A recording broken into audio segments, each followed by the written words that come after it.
Silence is supposed to be empty. That's what we're taught. No sound means nothing is happening. No noise means safety.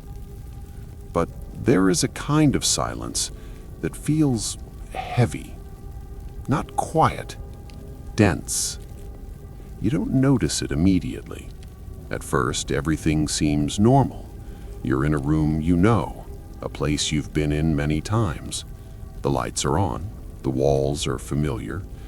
There's no sudden stop of sound, no dramatic drop. The silence arrives gradually, like fog filling a low space. You feel it before you hear it. Your breathing changes. It becomes careful. Your body does something your mind hasn't approved yet. Your shoulders rise slightly.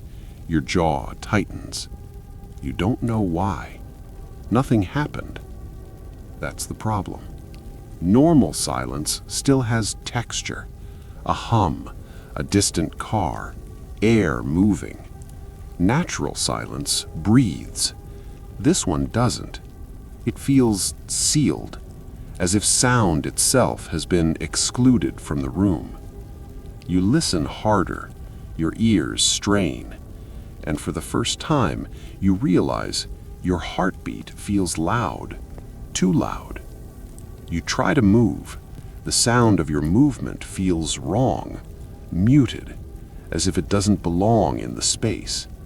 Your foot touches the floor, but the sound arrives late, not delayed, filtered, like something decided how much of it was allowed to exist. You stop moving. The silence presses in.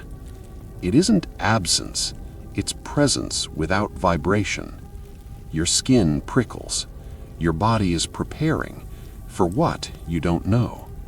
There is no threat, no shape, no noise. But your nervous system doesn't care about proof. It only cares about patterns, and this pattern is wrong. You think about speaking.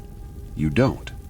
The idea of breaking the silence feels disrespectful, not dangerous, inappropriate, as if the silence is not waiting to be interrupted, as if it's listening. You look around. Nothing has changed. The furniture hasn't moved. The room hasn't darkened. But the space between objects feels stretched, as though the air has gained weight. You notice something else. Your thoughts are slower, not foggy, measured. Each one feels like it must pass through something first.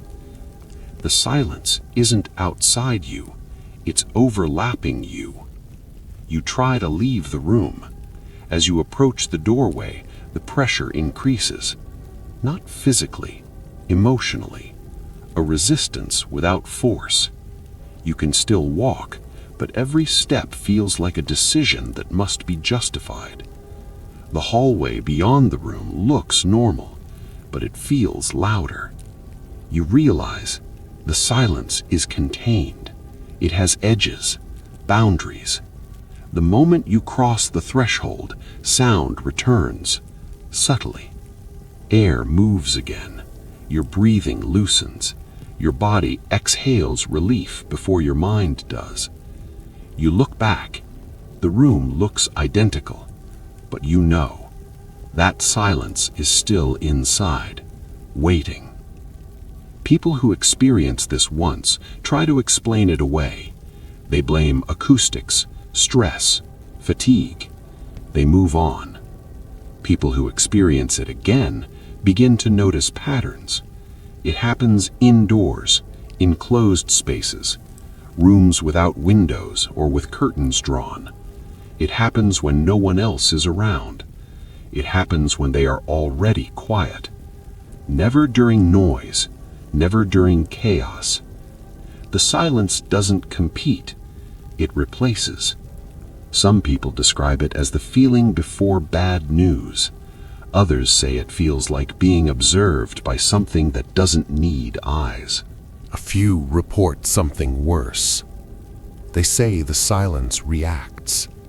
If they hold their breath, it thickens.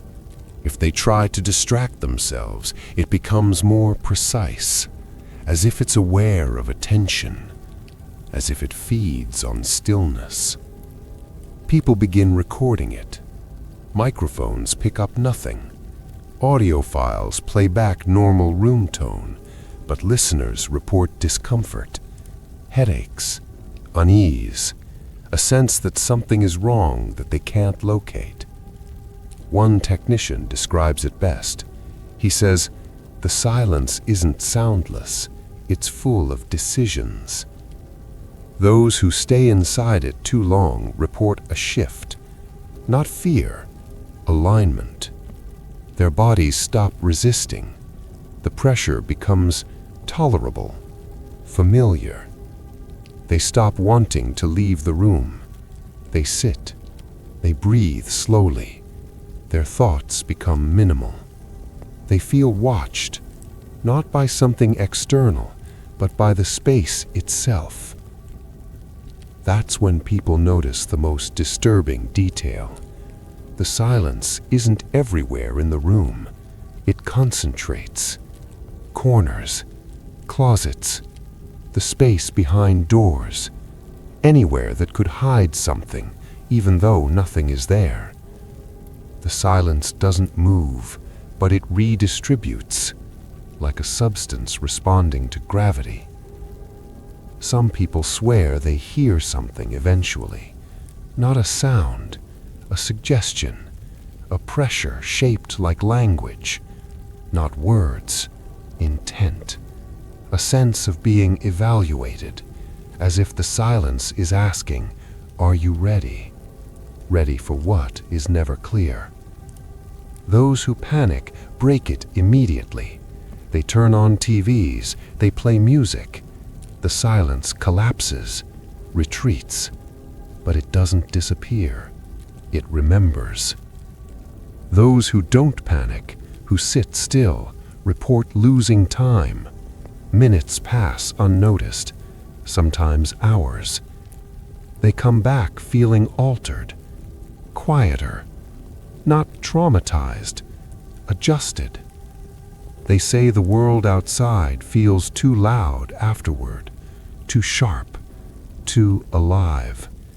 They seek silence more often, not natural silence, that specific kind.